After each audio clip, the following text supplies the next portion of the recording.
Buenas tardes. ¿Cómo están? Bienvenidos a esta sesión organizada por la Comisión de Historia para celebrar el 93 aniversario de la fundación del Instituto Panamericano de Geografía e Historia.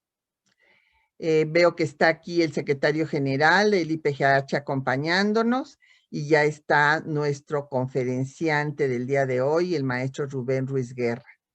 Y espero que se hayan sumado más colegas para acompañarnos. Yo quisiera recordar para quienes no han estado en actividades previas en esta celebración, que hace en efecto 93 años, un 7 de febrero, en la sexta Conferencia Internacional Interamericana en La Habana, el ingeniero mexicano Jorge Sánchez propuso la creación de un instituto que dirimiera los conflictos que había fronterizos entre los países americanos. Es así que surge nuestro instituto, que después va a ser el primer órgano especializado de la OEA. Y desde esa sesión del 7 de febrero del 28, se propuso que se creara una comisión de historia. Esta finalmente se concretó en 1946 y quedó bajo pues la dirección del doctor Silvio Zavala durante 8 periodos. Yo quisiera decir que el doctor Silvio Zavala pues hizo todo lo que podía hacerse para promover la historia de nuestro continente, señalando que así como había divergencias entre los pueblos americanos, su historia iba en forma paralela y en muchos momentos se convergía, y había, como después lo dijo también el filósofo de América, el doctor Leopoldo Sea, una unidad en la diversidad, y que era muy importante pues el estudio de esta América interconectada, y por ello fundó la revista Historia de América y elaboró una historia del continente en 21 volúmenes, entre otras cosas. Entonces, por eso vamos a dedicarnos ahora a hablar de la importancia de estudiar la historia del continente. Y para ello tenemos la presencia del maestro Rubén Ruiz Guerra, que justamente es maestro en Historia de América. Y él nos va a hablar de la importancia de esta enseñanza. Adelante, Rubén, sin más. Muchísimas gracias, Patricia. Buenas tardes a todas y a todos. Tengo que decir que es un verdadero privilegio para mí estar en este momento participando en las actividades del 93 aniversario de nuestro Instituto Panamericano de Geografía e Historia. Realmente es una oportunidad que aprecio y ojalá podamos dialogar acerca de algunos elementos que son muy importantes para no solo entender nuestra tarea, sino sobre todo para que nos planteemos cuáles son las tareas fundamentales, las tareas centrales de cualquier persona interesada en el estudio de la historia, en el conocimiento de la historia y en la comunicación, la divulgación, la enseñanza de la historia.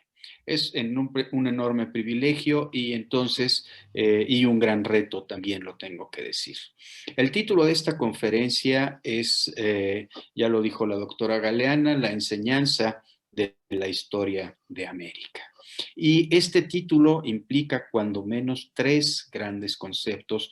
Voy a dedicar un poco de tiempo a cada uno de ellos para terminar con una exposición acerca de la propuesta que en este momento estamos desarrollando desde la Comisión de Historia para la diseminación, para la divulgación, para fomentar el conocimiento, para interesar agente en el estudio de esta disciplina, por una parte, de de este elemento recreativo por otro, lo digo recreativo en el mejor sentido del término, y esta, digámoslo de alguna manera, actividad que puede sernos de suma utilidad para lanzarnos hacia el siglo XXI, bueno, ya estamos adentrados en el siglo XXI, para lanzarnos hacia el mundo de la post-pandemia que esperemos que empiece en algún momento. Eso es uno de los elementos importantes. Decía yo, hay tres conceptos sobre los cuales me gustaría señalar algunos elementos sobre los cuales poder construir después la propuesta de enseñanza de la historia de América. En primer lugar, el concepto mismo de historia. Voy a cambiar un poco el orden de los factores aquí porque me resulta más práctico para la exposición. En primer lugar, el concepto de la historia. Es muy trillado ya lo que se dice sobre este tema.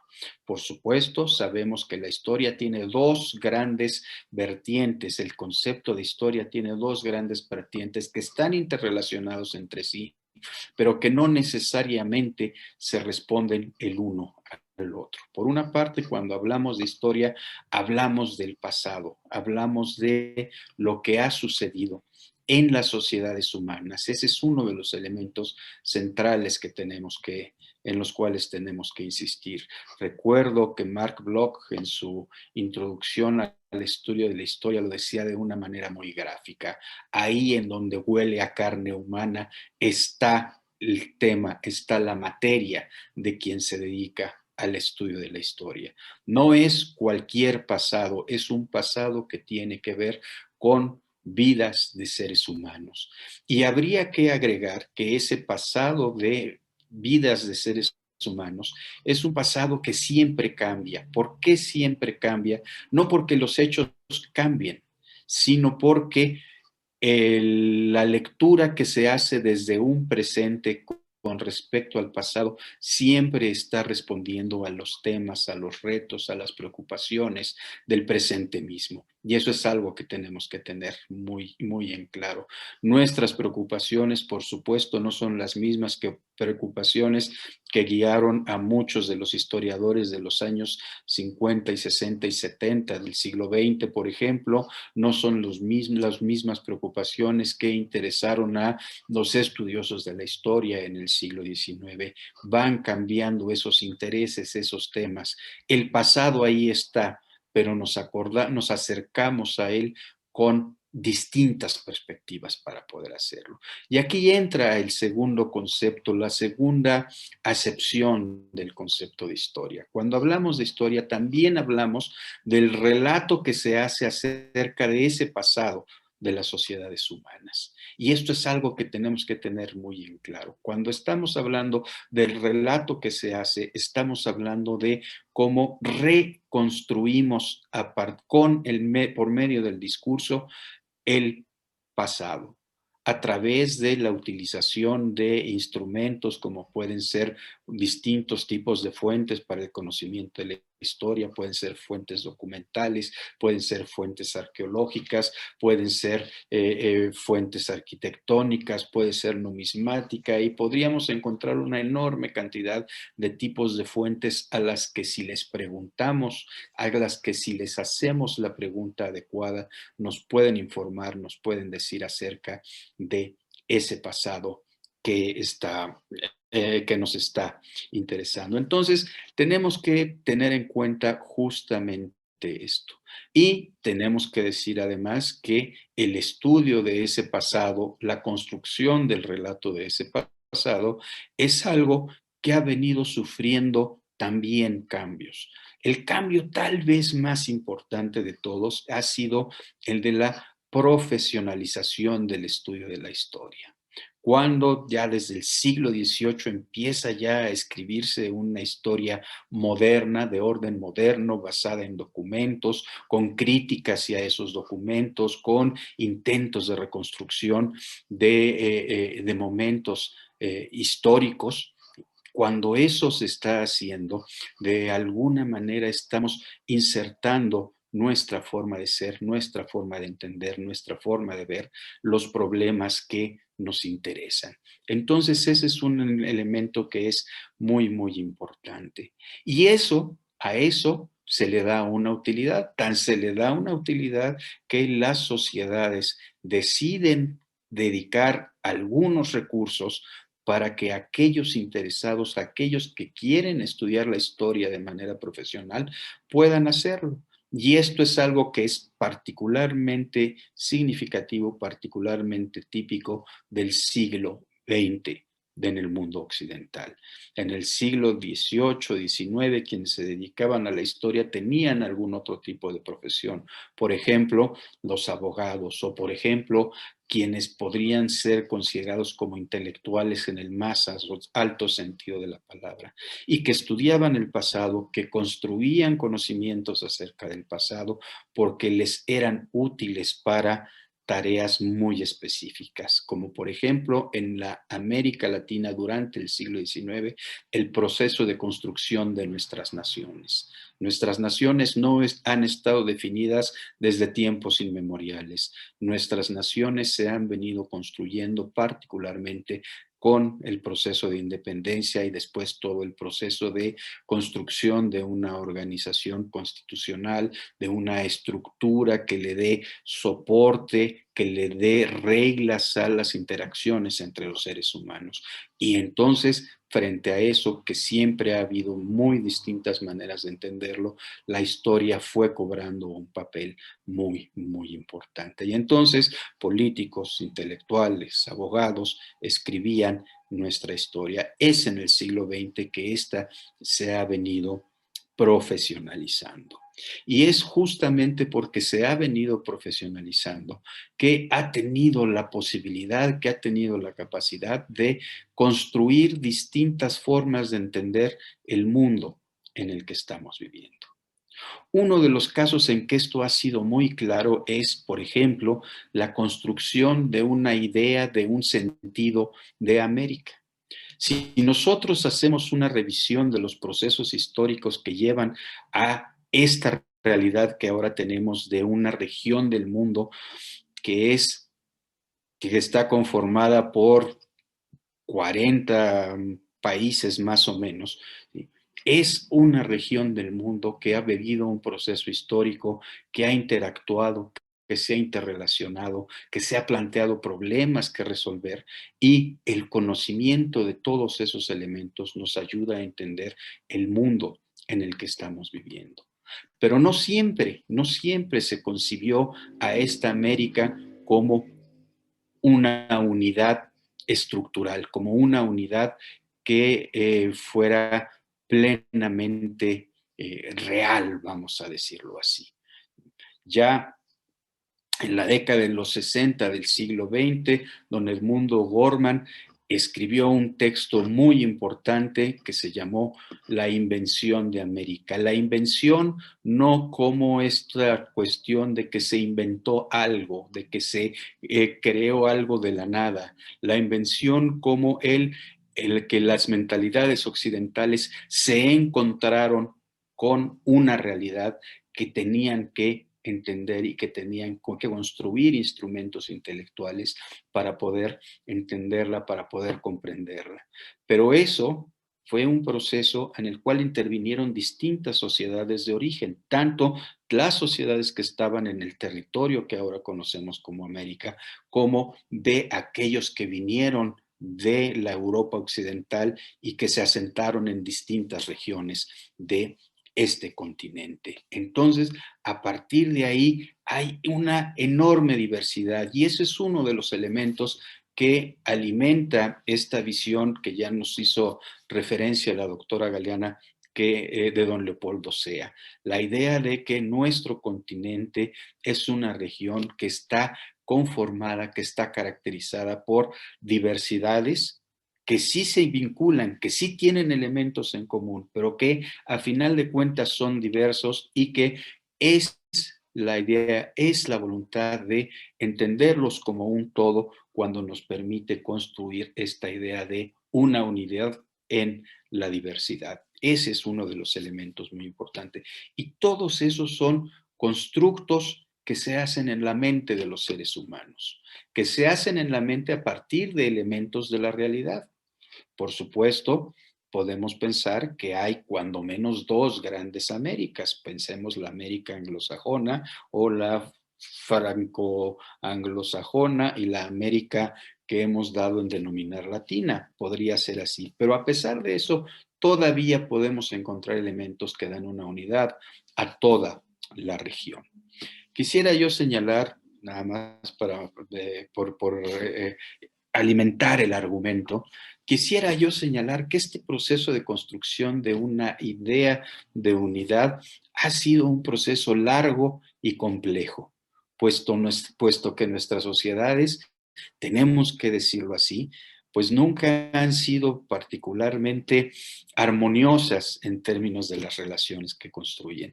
Ciertamente, nuestras sociedades han tenido muchos conflictos entre sí, nuestras sociedades han interactuado con muchas dificultades en algunos momentos, nuestras sociedades en ciertos momentos también han tenido enfrentamientos sumamente fuertes. Entonces, ha sido necesario ir haciendo un proceso de construcción identitario. Yo me atrevería a decir, y esto lo planteo como una hipótesis, que el primer momento en que se concibe esto como una unidad completa es con la famosísima y ciertamente, y creo que con razón, vista con suspicacia, doctrina Monroe, cuando el presidente de los Estados Unidos, James Monroe, en un momento de conflictos entre los distintos países de esta región que han alcanzado ya sus independencias en su enorme mayoría frente a las potencias europeas que quieren regresar, que quieren recuperar el control, el dominio de los territorios americanos, por una parte. Y por otra parte, el choque de dos modelos de gobierno, el modelo republicano frente al modelo monárquico. Los norteamericanos se construyeron un modelo republicano sui generis, pero modelo republicano, mientras que a nuestros países en su enorme mayoría nos costó muchísimo trabajo ir identificando cuál sería nuestro ser republicano, monárquico. Nuestra herencia era más bien monárquica, pero nuestra aspiración era republicana porque garantizaba una serie de derechos tanto a las distintas regiones que conforman nuestros países como a quienes son parte de ellos, a esos que se empiezan a conocer como los ciudadanos. Entonces, ahí hay un primer momento en donde se hace esta concepción general. Pero también tenemos que decir que en el siglo XIX y un poco más adelante, apenas 10 o 15 años después de que se ha pronunciado la doctrina Monroe, en América Latina empieza, en lo que ahora conocemos como América Latina, empieza a conformarse este concepto de la América que no es anglosajona, de la América que tiene una herencia cultural, pongámoslo entre comillas, latina. Y esto hace referencia a la antigua cultura latina de tanto la República como el Imperio Romano. Y ahí hay un elemento que marca una cierta diferencia entre unos y otros. Es solo hasta el siglo XX que se puede retomar esta idea de la América como una sola región, justamente a partir de dos momentos. Por una parte, los esfuerzos de una construcción panamericana. A lo largo del siglo XIX, nuestros países empiezan a darse cuenta que, pues sí, pueden competir, pueden tener diferencias fronterizas, por ejemplo, pero que les conviene, que les es necesario, que les es conveniente colaborar. ¿Por qué? Porque tienen que desarrollar sus posibilidades al máximo y tienen también que enfrentar amenazas externas. Entonces, eso viene a lo largo del siglo XIX. Y sobre esa idea, los norteamericanos también intentan construir un cierto modelo que les va dando una serie de privilegios en relación con el resto del continente. Hay un enorme esfuerzo, es una tarea ingente la que hacen muchos de los intelectuales, muchos de los diplomáticos latinoamericanos para que en las reuniones panamericanas puedan ir exigiendo y consiguiendo que de los intereses norteamericanos y de la defensa de los intereses latinoamericanos se puedan ir construyendo instrumentos de colaboración. Y esto fructificará en un momento clave para el mundo occidental, que será lo que conocemos como la Segunda Guerra Mundial. Un momento en el cual justamente surge ya como un proyecto político muy claro el de construir esta como una idea de con unidad. En este contexto, tendríamos que señalar que justamente en el siglo XX empiezan a desarrollarse ciertas tendencias, ciertas ideas que van avanzando hacia tratar de conocer, tratar de reconstruir cómo se fue conformando esta idea de una unidad. Y uno de los papeles muy importantes lo tendrá ahí el Instituto Panamericano de Geografía e Historia, conformado en 1928 y que se plantea una serie de tareas sumamente complejas y sumamente necesarias. Leo dentro de los elementos que conforman la idea de la Comisión de Historia del Instituto, bueno, en general del Instituto Panamericano de Geografía e Historia, algunas de las ideas centrales. Se trata de fomentar el conocimiento mutuo y la colaboración entre los pueblos del continente americano. Se trata de la formación de especialistas de alto nivel en las diferentes ramas de las ciencias históricas.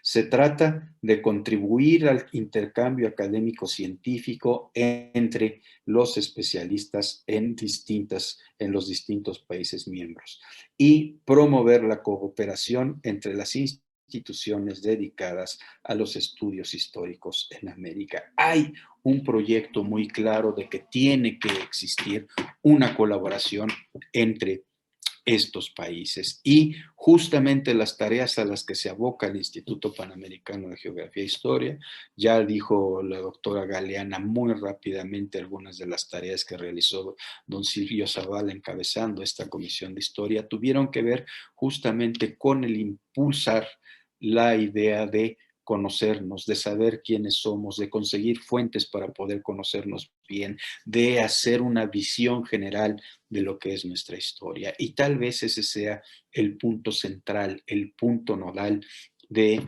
esta idea de construcción de una historia de América, poder encontrar los elementos que nos dan una cierta unidad y que nos permiten proyectarnos hacia el futuro.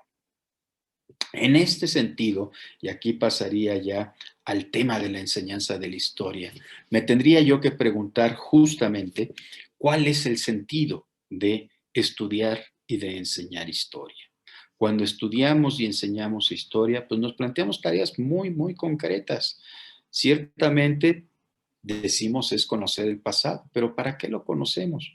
Y en este sentido yo me atrevo a decir que la primera razón por la cual nos acercamos al conocimiento de nuestro pasado es para recrearnos, para crearnos de nuevo.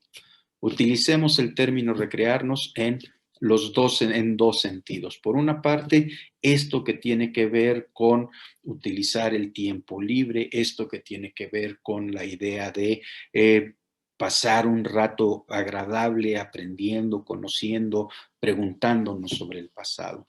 Pero tal vez la parte más importante tiene que ver con esta idea de conocer el pasado para construir un presente y un futuro distintos. Para eso puede servir la enseñanza de la historia. ¿Cómo lo puede hacer? La historia nos enseña muchas cosas y eso es lo que los procesos de enseñanza-aprendizaje de la historia han estado buscando y conforme pasa el tiempo van incorporando nuevas técnicas, nuevas metodologías, nuevos mecanismos, nuevos instrumentos, nuevos recursos para poder hacer ese proceso de que la gente entienda el estudio del pasado como un instrumento para recrearse. Pero quiero hacer énfasis en cuando menos uno, si no es que en dos de ellos. El estudio de nuestra historia nos permite conocernos de una manera distinta, de una manera nueva, y nos permite abrir nuestras mentes para entender a los otros. Una de las tareas fundamentales del conocer la historia, del aprender la historia, es conocer a los otros, relacionarnos con los otros. Y aquí, por supuesto, tengo que citar a don Leopoldo Sea, quien siempre insistió en esta idea de que para construirnos nosotros tenemos que construir, tenemos que conocer a los otros. Ese es un elemento que creo que es muy, muy importante. Y el otro, darnos amplitud de miras, saber que no estamos solos en el universo, no estamos solos en el mundo, no estamos solos en nuestro continente, no estamos solos en nuestros países, que hay personas que han vivido procesos parecidos, algunos muy parecidos, algunos un poco parecidos, pero en fin, y que han enfrentado esos procesos que nosotros también hemos tenido que enfrentar. Y la historia nos ayuda a entender eso. Por eso es que el Instituto Panamericano de Geografía e Historia se está preocupado por este tema de cómo aprendemos, cómo enseñamos la historia. Si hacemos una revisión de lo que sucede en el mundo occidental acerca del conocimiento de la historia de América, nos vamos a dar cuenta de que hay muy pocos programas, casi ningún programa formal, que nos ayude a ver esta historia de la América como un todo. Los países norteamericanos, los norteamericanos ven su historia y puede ser que se interesen algunos por la historia latinoamericana, pero les cuesta trabajo vincularlos, les cuesta trabajo entenderlos como un conjunto. Los países latinoamericanos, los que sí han avanzado un poco en términos de el conocimiento de la historia de la región latinoamericana, se centran fundamentalmente en lo que sucede en la región y se les olvidan las interacciones con el norte de América y ya no digamos el resto del mundo. Y en Europa, particularmente en España, ha habido un interés por conocer la historia de Iberoamérica. Y ahí sí hay algunos cursos en distintas universidades, sea tanto en la enseñanza de la historia como en la formación de profesionistas en donde se dan este tipo de cursos. Pero quiero insistir, la idea de conocer la región como un todo es complicada, es algo que se nos dificulta, no nos conocemos. A ello contribuye de manera muy importante que por distintas razones nos hemos acercado a nuestro pasado con una visión que hace algunos años se denominaba parroquial. ¿Qué quiere decir esto de parroquial? Que nos centrábamos mucho en lo que sucede a nuestro alrededor y se nos olvidaba ver que hay un contexto más amplio que nos permite conocer y entender lo que sucede a nuestro alrededor. La doctora Galeana ha sido una pionera en el sentido de ir abriendo estos espacios, por ejemplo, en sus estudios sobre el llamado Segundo Imperio en México y cómo hay todo un contexto internacional que ayuda a entender qué sucede, por qué sucede, cómo sucede. Justamente ese es uno de los grandes retos que tenemos. Uno de los grandes retos que tenemos en la actualidad en términos de la comprensión y de la enseñanza de la historia tiene que ver con la hiperespecialización. En la medida en que las exigencias académicas han ido poniendo énfasis en términos de los grados escolares y los trabajos de tesis hechos con una enorme minuciosidad, etcétera, se va generando una visión cada vez más particular sobre asuntos cada vez más pequeños y se nos ha ido olvidando que entender el mundo implica tener una visión amplia, tener una visión que nos permita construir relatos complejos de procesos complejos. Ese es otro de los grandes retos que tenemos. Pero la única manera de enfrentar los retos, la única manera de resolverlos es plantearlos y proponernos algunas alternativas al respecto. Y aquí paso a la última parte de mi plática. La Comisión de Historia del Instituto Panamericano de Geografía e Historia ha iniciado un proceso que es un enorme reto. Construir un diplomado, uno de estos procesos de enseñanza que pueden ser considerados no formal en la medida en que no están insertos en un programa de estudios aprobado por una institución superior, de educación superior, pero que tiene la mirada, tiene la capacidad, tiene la posibilidad de atraer a gente que exponga desde sus particularidades para poder entender procesos más generales. Este diplomado es un diplomado de 120 horas, que si lo vemos en el contexto, puede ser el doble o 4 veces lo que es algún curso de historia latinoamericana o de historia iberoamericana en las instituciones que los tienen. Pero más allá de eso, ¿sí? Con esos 120 horas, la idea es poder dar un vistazo muy general a la región americana. Y decir región americana es prácticamente desde Alaska hasta la Tierra del Fuego. Y pues no podemos irnos a la prehistoria, lamentablemente. No tenemos los recursos para ello. Y al decir los recursos me refiero a no conocemos a la gente que tenga la mayor preparación para poder hablarnos de esto, pero además eso ya nos llevaría a otro tipo de problemáticas, ¿sí?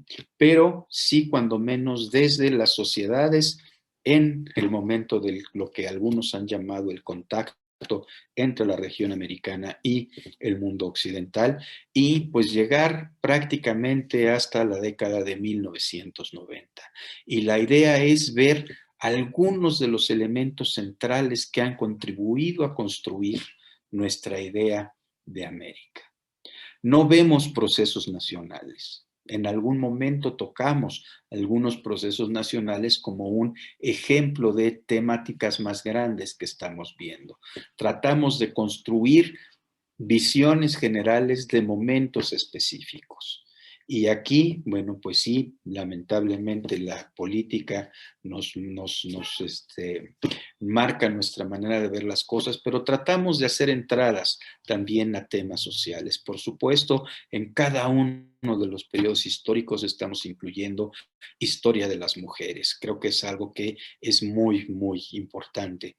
Estamos también tratando de incluir algo de historia de las ideas y la historia de cómo se ha conformado el ver al mundo americano y cómo esto ha permitido entendernos y construir un proceso histórico. Estamos poniendo especial énfasis en cómo se han dado las interacciones entre las distintas regiones. Esto es una propuesta que estamos desarrollando. Tenemos en este momento 24 estudiantes y bueno, pues de 11 países americanos y entonces estamos en este proceso de construcción. Con esto quisiera yo dejar mi intervención aquí para poder tener tiempo para abrir una sesión de preguntas y respuestas. Muchísimas gracias por su atención. Bravo, muchísimas gracias al maestro Rubén Ruiz Guerra. Creo que con esta exposición nos ha dejado muchos puntos muy importantes para que podamos abrir el diálogo y escuchar sus comentarios y preguntas. Yo quisiera empezar por hacer algunos comentarios que me parecen fundamentales y que se desprenden de la exposición del maestro Rubén Ruiz Guerra.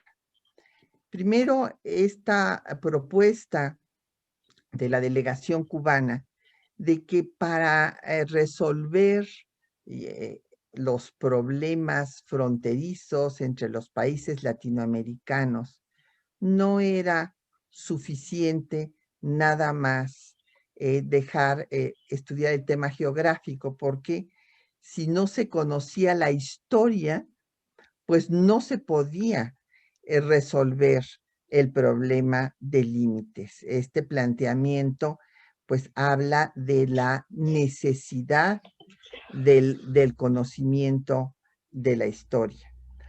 Por otra parte, creo que lo que el maestro Ruiz Guerra nos dice es lo que hace al conocimiento de la historia, no un conocimiento accesorio que se pueda o no tener, sino como un conocimiento indispensable, útil, necesario, porque siempre estamos haciendo preguntas al pasado para comprender nuestro presente y actuar en él.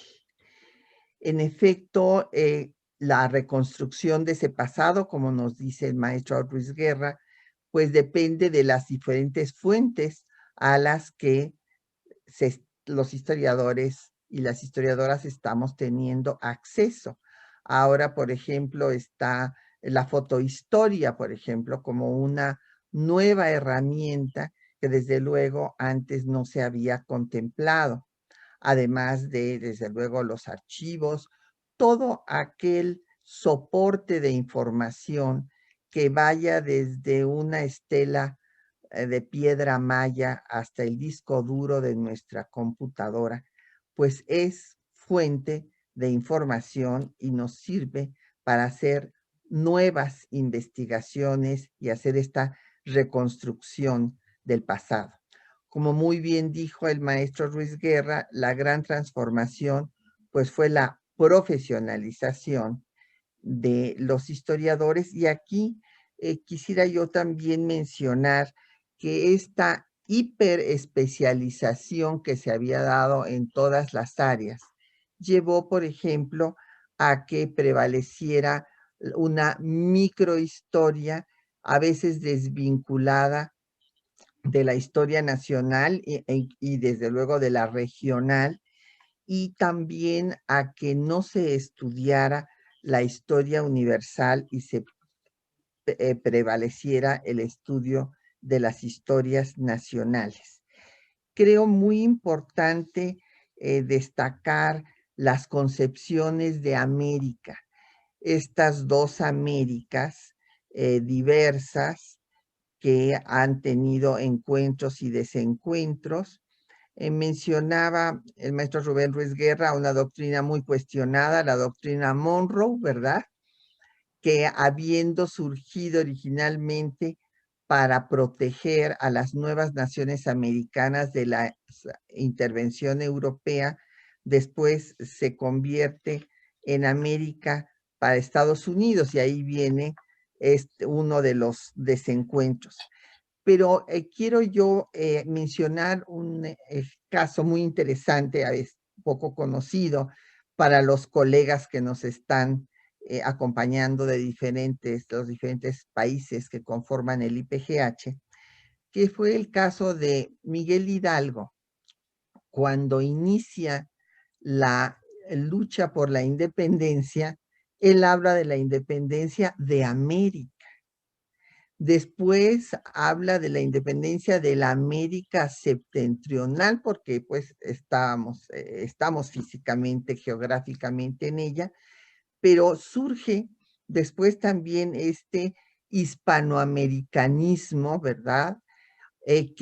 Va a tener pues su eh, intento de unidad más importante en el Congreso Anfictiónico de Panamá de Simón Bolívar, y también aquí en México el pacto de familia que propone Lucas Alamán, señalando que América realmente es toda una familia dividida por la geografía y que lo único que necesita es pues hermanarse como familia que es.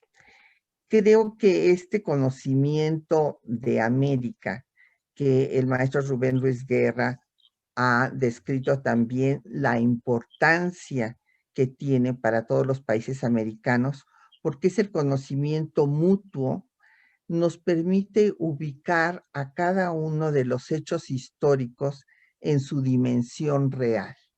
Si no hacemos esta historia integral, no podemos comprender los procesos que ha tenido nuestra América. Y por eso la importancia del diplomado que, gracias al Centro de Investigaciones de América Latina y el Caribe, que dirige el maestro Rubén Ruiz Guerra en la Universidad Nacional Autónoma de México, pues hemos podido iniciar este diplomado para continuar con la idea original de tener un estudio integral de nuestra América, como el que tuvo el maestro Rubén Ruiz Guerra, porque yo lo destaqué en un principio, su maestría es en Historia de América, y esto pues lo llevó después a estudiar la pluralidad religiosa en México y en América Latina, las relaciones internacionales de nuestros pueblos. Yo quiero destacar y recomendarles la lectura de Más allá de la diplomacia, Relaciones de México con Bolivia, Ecuador y Perú, obra del maestro Rubén Ruiz Guerra, que nos lleva a comprender mejor la propia historia de nuestros países a partir de esta interrelación entre los mismos. Entonces, pues dicho esto, vamos a escuchar ahora, la licenciada Quetzalín Becerril nos va a hacer favor de leer los comentarios y las preguntas que han llegado de nuestros colegas. Adelante, por favor, Quetzalín. Marlon Flores, secretario de promoción de la Asociación Geográfica del Salvador, manda saludos. Javier Flores de Valgas, feliz aniversario al IPGH. Manuel Enríquez, también se conoce una región como Mesoamérica, es desde el sur de México hasta Colombia, donde existe el cultivo del maíz. Daniel Pérez, una excelente charla. Mireya Feingold, 93 aniversario del IPGH, gran trayectoria, muchas aportaciones. Felicitaciones a sus miembros. Y también hay felicitaciones del secretario general, le agradece al maestro Rubén Ruiz Guerra por la conferencia, ha sido muy clara e ilustrativa. Y ahora habrán llegado preguntas. Y no tenemos ninguna pregunta, doctor. Bueno, no sé si el maestro Rubén Ruiz Guerra nos quisiera hacer pues comentarios a los que hemos recibido. Lo único que puedo decir es muchísimas gracias por su generosidad, el tiempo que le han dedicado a escuchar esto, los comentarios positivos. Agradezco en verdad todo esto. A lo mejor pues se podría hacer una plática sobre Mesoamérica. No soy especialista en el tema, ¿no? Pero es una región sumamente importante que va desde más o menos la mitad de lo que ahora es la República Mexicana hasta Nicaragua, más o menos, y que tiene muchos elementos en común, muchos elementos culturales. Es una región que se define específicamente por criterios culturales. Esa es una cuestión muy importante. Pero para el caso de lo que estamos hablando en este momento, digamos, no podía encajar me había planteado una plática de 30 minutos. Sí tengo que decir, por ejemplo, que en el diplomado hemos dedicado una sesión al mundo mesoamericano, una sesión al mundo andino, dos sesiones al mundo andino y otra sesión a la zona intermedia que abarca Colombia y Venezuela y toda esa parte del sur del continente, justamente en la idea de que tenemos que entender que hay este tipo de diversidades y aunque podemos reconocer a los habitantes de todas esas zonas como pueblos originarios, tienen características particulares cada uno de ellos, pero a pesar de eso aportan elementos que le dan comunidad, que le dan identidad a la región de nuestra América. Bueno, en este sentido también me parece pues interesante para comentarle a nuestro colega de Costa Rica, al maestro doctor Enríquez, que aquí en Zacatecas, justo en La Quemada, Zacatecas, es hasta donde los especialistas en la época prehispánica ubican la región mesoamericana. En esta región en donde hubo una serie de contactos entre las diferentes culturas y que, bueno, podemos organizar posteriormente con los especialistas en este periodo. A ver, yo he visto dos preguntas. Una que me preguntaban sobre la hiperespecialización y otra sobre panamericanismo e hispanoamericanismo. De la hiperespecialización, como lo dije yo, Rubén, entonces voy a contestar, es que sí se ha llegado en las diferentes profesiones. Estamos ahora en un nuevo momento de relacionar las diferentes disciplinas, pero antes se había llegado a la especialización en la microhistoria, llevándola a excesos terribles. A mí me tocó estar en exámenes profesionales donde era lo acontecido en tal población, tal día, a las 6 de la tarde prácticamente. Entonces uno decía, bueno, muy bien, pero ahora vamos a vincular lo sucedido en Pénjamo el 2 de octubre de 1862 con lo que estaba sucediendo pues en la región, en el país, en fin, y esto nos permitirá ubicar en su justa dimensión a esos hechos. En cuanto al panamericanismo e hispanoamericanismo, que yo también hice mención a estas dos tendencias, pues una fue la de la unión de lo que Martí llamó nuestra América, la América Latina, la Iberoamérica, la América Latina cuando incluimos a Brasil, y otra es ya la idea panamericana en la que se unen todos los países del continente, incluido las dos Américas, la unión de las dos Américas, pero no sé si tú quisieras comentar al respecto, Rubén. Yo me atrevería a decir que los dos conceptos son conceptos que esconden de alguna manera proyectos políticos también, ¿no? Están haciendo énfasis en temas que hablan acerca de cercanía, hablan acerca de identidades, hablan acerca de interconexiones, hablan acerca de relaciones que se pueden establecer entre las distintas partes de la región, pero en un caso, en el caso de Iberoamérica, se está haciendo énfasis fundamentalmente en la región que está vinculada con la península ibérica, justamente, ¿no?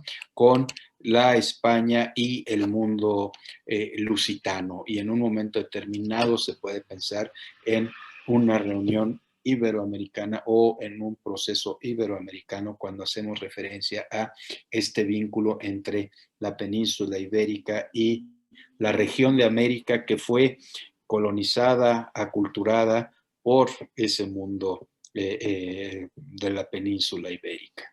Cuando estamos hablando de panamericanismo, como su nombre lo dice, se trata de vincular a toda la región, a todo el hemisferio occidental, como hay quienes también lo llaman, en un proyecto, también en una idea de colaboración, de construcción de identidades. Este es un proceso un poco más complejo, porque se trata de unir justamente a esto que nos has recordado, Patricia, que son las dos Américas. La idea de que nuestra región está conformada por dos zonas culturales que son en alguna medida distintas, pero que tienen un sentido de pertenencia común a una región geográfica, a una región que ha vivido procesos parecidos, procesos paralelos. Toda América ha vivido la experiencia colonial, por ejemplo. Y toda la América ha tenido que pasar por procesos de construcción y reconstrucción de sus sociedades a partir de esa experiencia colonial. Unos lo han resuelto de una manera, otros lo han resuelto de otra manera, pero en fin, tienen eso en común. Y sobre todo, ha existido la idea de construir un proyecto común de estas dos Américas. Entonces, ese es otro elemento que también es muy, muy importante. Cualquiera de los dos tiene una implicación muy clara y muy importante.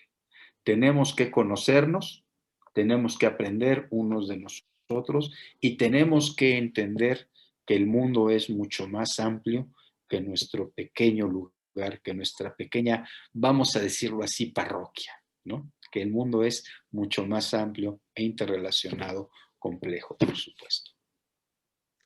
Pues ahora nos han llegado otras dos preguntas. Rubén Marco Chapa, que nos habla desde Chihuahua, nos dice que quisiera tener más información sobre el diplomado de Historia de América, le ha interesado mucho. Y nos pregunta a los dos si es correcto llamarle América o americano a los Estados Unidos y pues a ellos americanos, cuando somos americanos todos. Pues a ver, Rubén, te escuchamos. Bueno, yo estoy absolutamente de acuerdo con eso. Americanos somos todos, ¿sí? Desde Alaska hasta la Tierra del Fuego, con nuestras particularidades, pero así es, ¿no? Aquí el tema es que en realidad los Estados Unidos de América como que no tienen un nombre propio, ¿no? Son los Estados Unidos de América, pero no se conocen como los Estados Unidos exbritánicos, no se conocen como la República de Boston o de Nueva York, sino pues están hablando de unos Estados Unidos y en realidad todas las repúblicas federales de la región se llaman República Federal o Estados Unidos mexicanos, como es el caso de México, por ejemplo, ¿no? Entonces, y pues para ellos les es más fácil decir nosotros somos americanos y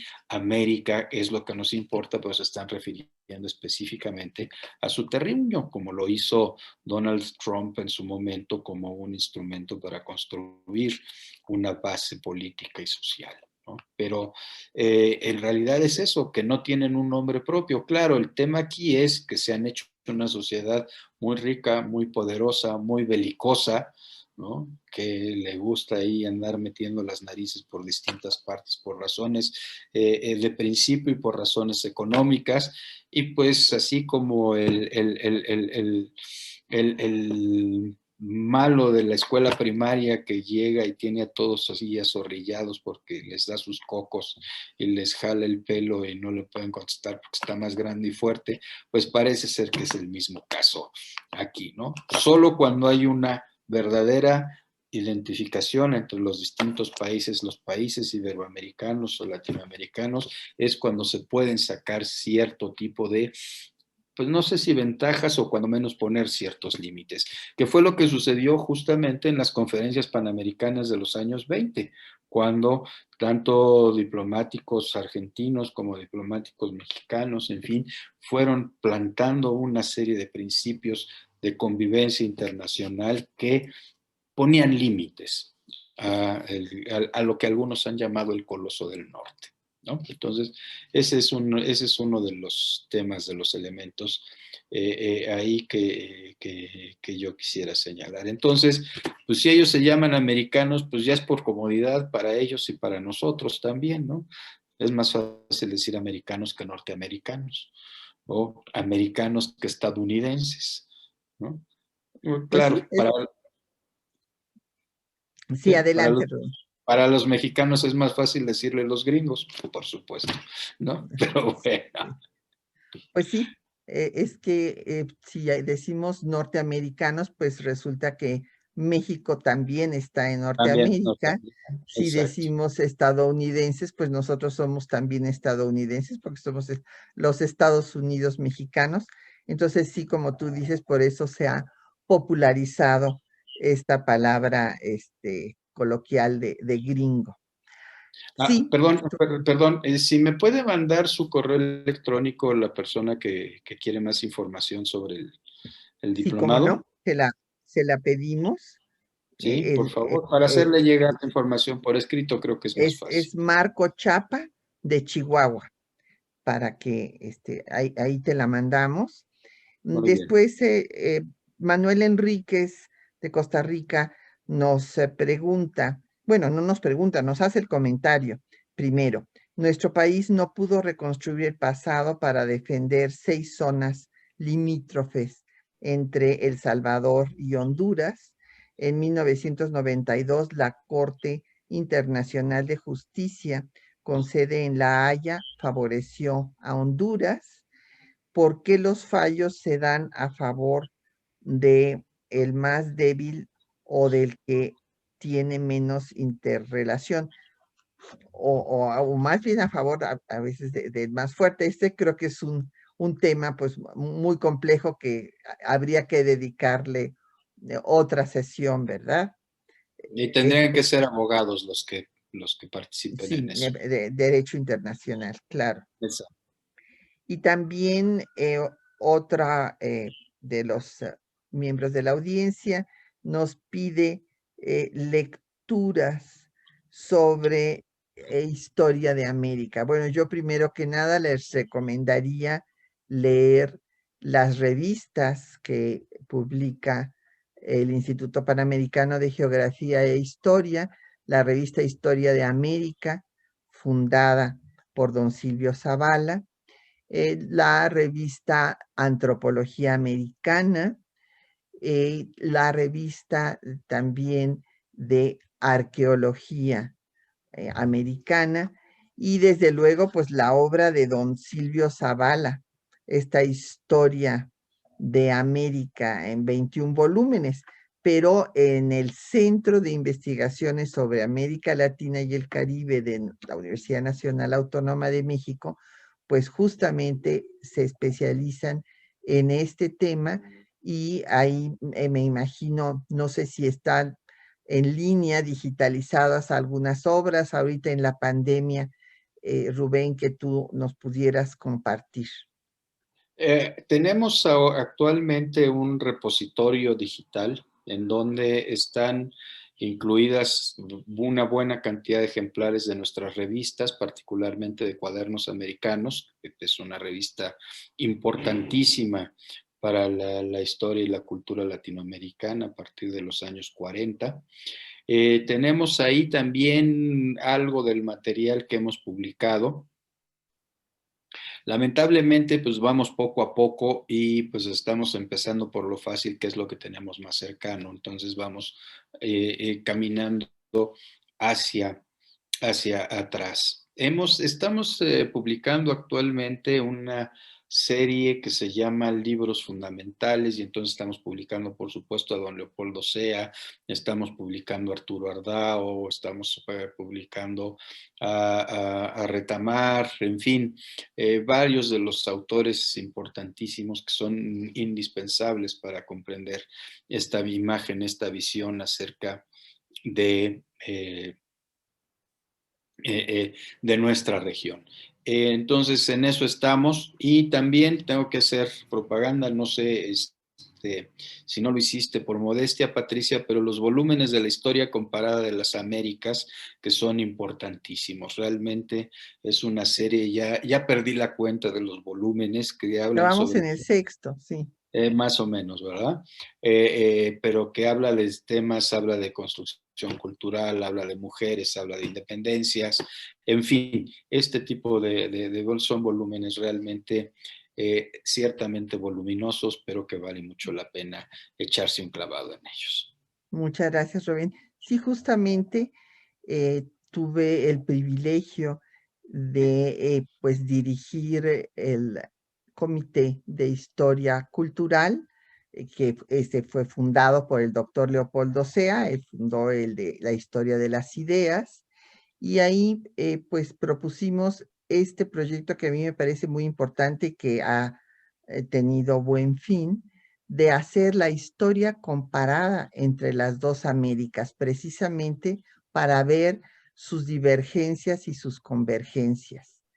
Y después de hacer toda la parte teórica en el primer volumen, y desde luego con su fundamentación histórica, hicimos la historia de las independencias en las Américas, una comparación entre cómo se dieron estos procesos en todo el continente, las mujeres en las Américas, cómo han ido ganando cada uno de sus derechos, y así sucesivamente. estas obras pues están al alcance en el IPGH y creo que todas ellas son acervos que tenemos que tener digitalizados para que estén en línea, pues no solamente en la pandemia, sino porque ya ese es el futuro que nos alcanzó, o sea, la virtualidad llegó para quedarse. Llega a otras preguntas y comentarios. Agradecemos mucho pues las felicitaciones de Gloria Luz Alexandre, que te felicita Rubén y el ciclo, y la doctora Guadalupe Soasti de la Comisión de Historia del IPGH del Ecuador, le parece que es muy importante resaltar la necesidad que hay de que prolifere la enseñanza de la historia con una visión de unidad regional. Por otra parte, Jorge Moreno, de la Comisión de Historia del Ecuador, también considera que es muy valiosa y pertinente esta exposición. Nos manda saludos y te felicita, Rubén. Gracias. Le mandamos muchos saludos allá Bien, muchos hasta el saludos. Ecuador. Jenny Enríquez agradecerá la información del diplomado, que se las vamos a enviar por correo para que la tengan todas. Y pues creo que ya con eso pues son todas las preguntas y comentarios. No sé si quieres añadir algo más como cierre, Rubén. No, de veras, muchísimas gracias por la oportunidad, muchísimas gracias por la atención que han puesto, por los comentarios sumamente generosos, por las preguntas que han sido muy interesantes, que me ayudan a plantearme las cosas nuevamente y sobre todo el privilegio de contar con tu presencia, Patricia, contar con la presencia del secretario general, César Rodríguez Tomeo, también es algo que aprecio mucho, y colegas y compañeros de la Comisión de Historia del Instituto Panamericano de Geografía e Historia. En verdad aprecio muchísimo eso. Pues muchas gracias al maestro Rubén Ruiz Guerra, vicepresidente de nuestra Comisión de Historia, por su excelente exposición. Agradecemos que nos haya acompañado el secretario general y a todas y todos los colegas que estuvieron en esta jornada. Les invitamos a que nos acompañen el próximo jueves, en donde estaremos viendo un tema muy interesante de la historia cultural, de las mentalidades, las redes intelectuales, con la doctora Liliana Weinberg, miembro de nuestra comisión. Y bueno, pues seguiremos haciendo actividades virtuales, pero les recomiendo que cuando vengan a la Ciudad de México se den un tiempo para ir a visitar la sede del Instituto Panamericano de Geografía e Historia, que está aquí en la capital de la República y que fue inaugurado por un presidente ingeniero, el presidente Pascual Ortiz Rubio, en 1930. Fue una edificación hecha ad hoc para el instituto. El vitral que tiene ahí en el edificio vale la pena que lo vayan a visitar, además de la galería de pues geógrafos. Esperamos que más después logremos la paridad entre historiadores y geógrafos en la galería, y que pues nos acompañen en todas nuestras actividades. En la página del IPGH pueden ustedes ver qué es lo que estamos haciendo, así como en la de la Comisión de Historia. Muchísimas gracias al maestro Rubén Ruiz Guerra y al secretario general y a todas y a todos ustedes, y muy buenas tardes. Hasta dentro de 8 días.